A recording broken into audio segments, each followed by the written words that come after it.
Hello. A lot of times people ask me, how am I to be successful in an online course or in a philosophy course? And so I always like to give a little video about kind of my tips. First of all, for a philosophy course, it can be a little bit different. A lot of times, it's not a matter of memorizing a bunch of facts. It's not a matter of doing a bunch of tasks. It's usually a matter of thinking.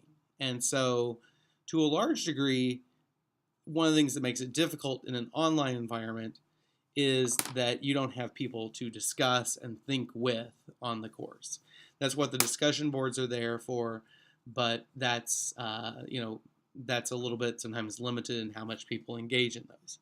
So what I would encourage you though to do is to read the material and to spend time thinking about it. Go back through it, try to put the arguments in your own words, try to think about, counter arguments, things like that.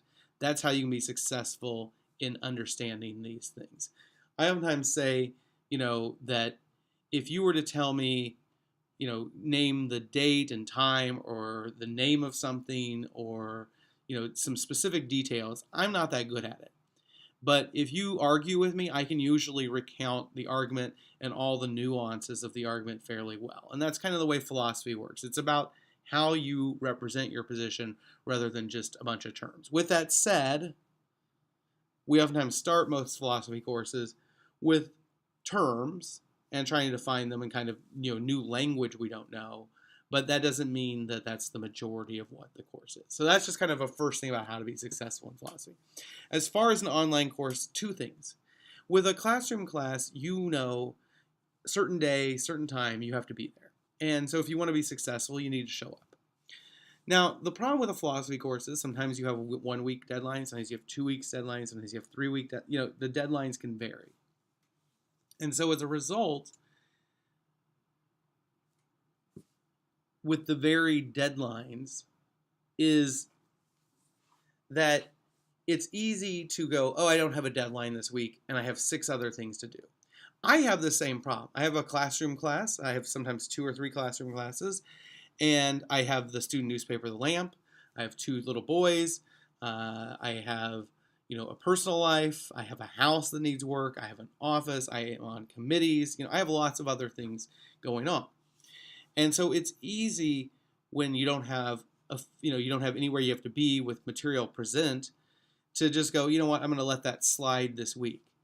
The problem is if you do that too much, you end up having to cram. And for a class that's not just about learning terms or about learning how to do one process, you really have to think about it. And the way you think about it is to read and let it kind of percolate in your brain.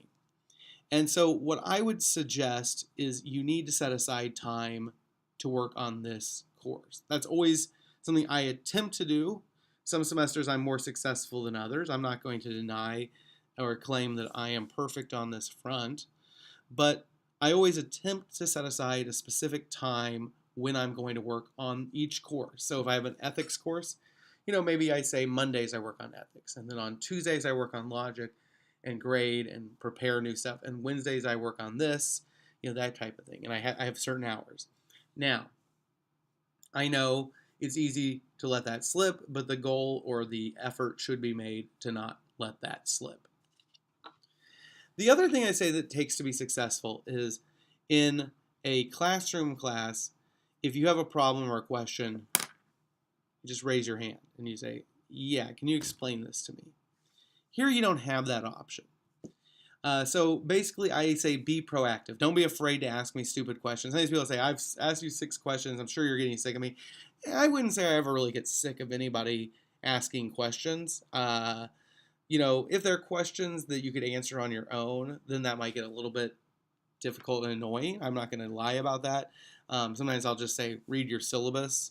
But I try not to be rude. I mean, that's what I do get paid to do, is to answer your questions. And so I do attempt to do that. And so, that's basically what I would suggest, is make sure to read and answer questions, ask questions if you have them. I will respond. Sometimes if they're a little bit more complex, for example, if you ask a question like, hey, on number 13, can you explain that? Well, now I have to look up and see what number 13 is. Maybe I have to check the book. I might, there might be a couple things that I'm trying to remember. Or if you ask me a specific question about your grade, I might have to look that up or see how you're doing. And so those may take a little bit longer, but I do attempt to respond to everything within 24 hours, with the exception of sometimes on Friday afternoons when I leave. If I'm doing stuff or out of town, I may not respond until Monday, but that would be the only exception. So, all right. So that's basically my 2 keys to being successful. First, well, 3, I guess, if you count in philosophy. It's read and think and take time to let it percolate. And then in general, set aside a specific time.